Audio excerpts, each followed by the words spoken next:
Welcome. In this video we'll talk about the binary and decimal number systems, as well as converting numbers from binary to decimal and converting numbers from decimal to binary. So one of the things we have to talk about is why. Why are we concerned with binary? Well, we're concerned with binary because basically everything the computer does is broken down into binary. It's broken down into zeros and ones. So those zeros and ones. And so we need to realize that the sound we hear, the pictures we see, the colors we see are all simply patterns of zeros and ones that the computer's manipulating. And those zeros and ones are what we call bits. And those bits are basically a contraction of binary digit. It takes the BI out of binary and the T out of digit and says that's a bit. So a bit is either a 0 or 1. It's one binary symbol. We can combine 4 bits or binary digits into what's called a nibble. You don't hear this too often, but what you do hear quite often is the term byte. We take 8 bits, shove them together, and that's called a byte. So we talk about storage in terms of megabytes, gigabytes, terabytes. We talk about file size in terms of kilobytes, megabytes, gigabytes. So our storage needs and size are talked about in bytes. So basically, when we are doing things on the computer, as I mentioned before, we're manipulating patterns of bits. And the classic analogy of a bit is a light bulb, because a light bulb has two states. That light bulb is either on, as it is here in the rightmost digit, rightmost place here, and we represent that with a 1, or a light bulb is off. And when a light bulb is off, we represent that with a 0. So this is representing the state of our light bulb, off or on. When we have one light bulb, we can represent two different patterns. We can have the light bulb off, we can have the light bulb on. That's two patterns. If we have two light bulbs, we can have 4 unique patterns. Both bulbs can be off, left can be on, right off, left off, right on, or they both can be on. So 4 unique patterns. If I go any further than that, I'll be repeating something. If I have 3 light bulbs, I can have 8 patterns. 4 light bulbs, I can have 16 patterns.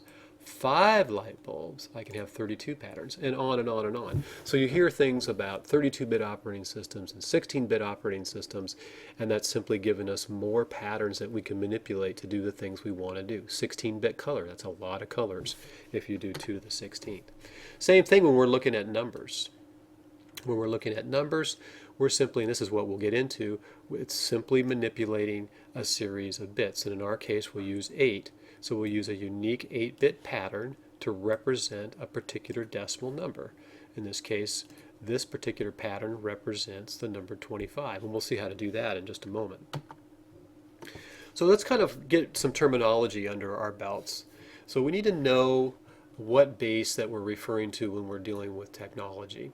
So we have dealt with the base 10 number system forever, so much so that we just assume that's what everybody's using. That's what your paycheck has on it.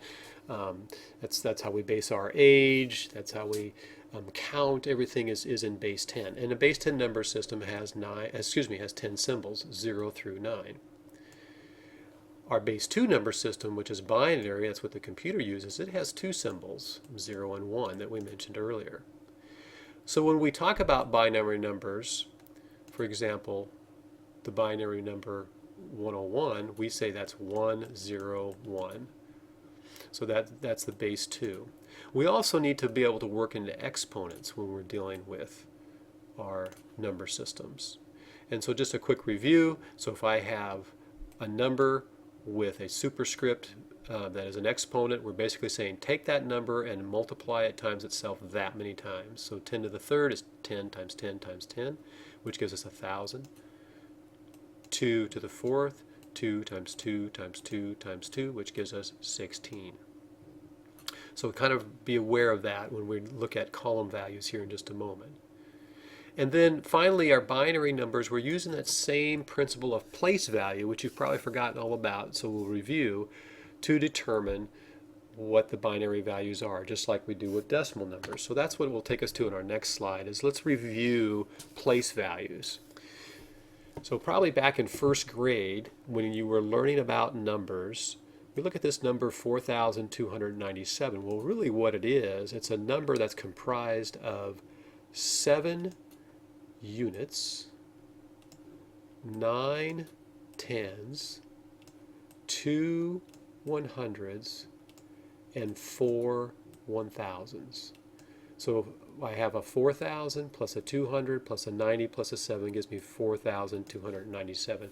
Now this is intuitive to us these days. It's ingrained in us. We don't think about it in that way. We just know, boy, if I get a paycheck that's got 4 digits to the left of the decimal, that's a great paycheck, and I'm pretty excited about it. But we need to kind of back up to that when we're trying to understand how binary relates to decimal and vice versa. So base 2, same thing. So notice we take the base and we take it to the 0 exponent, then the 1 exponent, then the 2 exponent, 3, etc. And so 2, any number to the 0 exponent, as you're probably aware, is a 1. Any number to the first exponent is just that number. And then we say, 2 is 2 times 2, that's 4. 2 to the third, 2 times 2 times 2, that's 8, and so on and so forth. Now the cool thing here that you might notice about the place values for base 2 is they just simply double as they move to the left. So 1 doubles to 2, 2 doubles to 4, 4 doubles to 8, 8 doubles to 16, 16 doubles to 32, 32 doubles to 64, 64 doubles to 128. Pretty cool. So if we're not contained by 8 bits either, so we can keep going to infinity. And so 128 would double to 256, and then the next one would be 512, 1024, etc. So we just keep double as we go to the left. So let's convert some. Let's do a couple. So let's start with 10101010. So we'll just do 8-bit binary numbers here so we contain it to a byte. So basically what I do is I just take this binary number and I plug it in to my table that contains my place values. So I take the 0, plug it in here, I take the 1, plug it into the next slot, the 0 to the next slot, always working from the left side here. Always want to work from this right side, and then moving to the left. And so I plug those numbers in, and then I simply take that symbol and multiply it times the place value, again, which 1, 2, 4, 8, 16, 32, 64, 128. We just multiply it. So the cool thing is, with binaries, we only have 2 symbols. It's either 0 or 1, and 0 times anything is 0. 1 times anything is just that number. So we're either going to have a 0 or that place value if our symbol was a 1. So in this case, we have a 1 in the 2 column, so we have a 2. 0 in the 4 column gives us a 0. 1 in the 8 column gives us an 8. 0 in the 16 column gives us a 0. 1 in the 32 column gives us a 32. Because again, we're multiplying. 1 times 32 equals 32. 0 times 64 is 0. 1 times 128 is 128. Now I simply add all of these individual, just like we did converting our 4,297, just add these together and I should get 170. That's all there is to it. So there is the binary number 10101010 converts to the decimal number 170. And you'll see these subscripts which do nothing. These are not exponents. These simply says, hey, this is a base 2 number. If I just gave this to you today before talking about this, you would say, yes, guess what? That's $10,101,010. Yahoo! But when I give you that subscript there of 2, it's like, oh no, it's not. It's $170. So let's do another one. So let's do 111010001. Again, just plug it in, working right to left. So plug my numbers in as I've done here. So there is the number 111010001. And now multiply times the base value. So I have the 1. 0 times 2 is 0. 0 times 4 is 0. 1 times 8 is 8. 0 times 16 is 0. 1 times 32 is 32. 1 times 64 is 64. And 1 times 128, 128. Again, I add up the resulting column products, add those together, and I get 233. So that is what 111,01001 equals.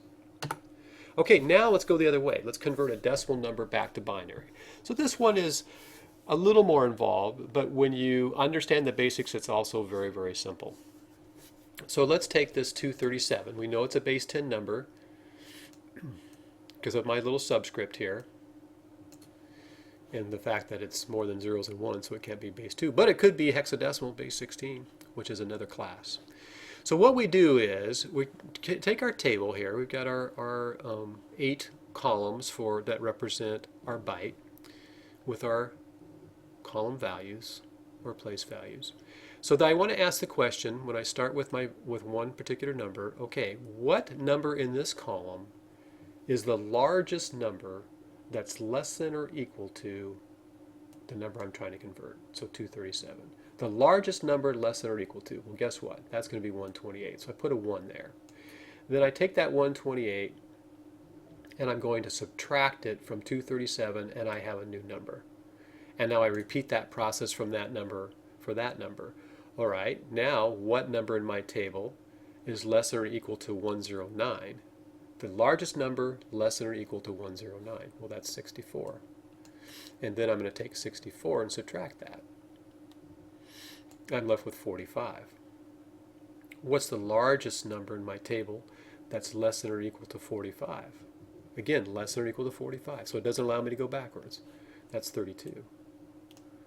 All right, so let's take 32 and subtract it from 45. And that gives me 13. What number in my table is the largest number that is less than or equal to 13? Is it 16? Nope. 16 is greater than. It's got to be less than. 8? Sure, that works. So then we take 8 and subtract that from 13, and that gives me 5. So what's the largest number in my table that is less than or equal to 5? Well, that's 4. Subtract the 4 from 5. I'm left with 1.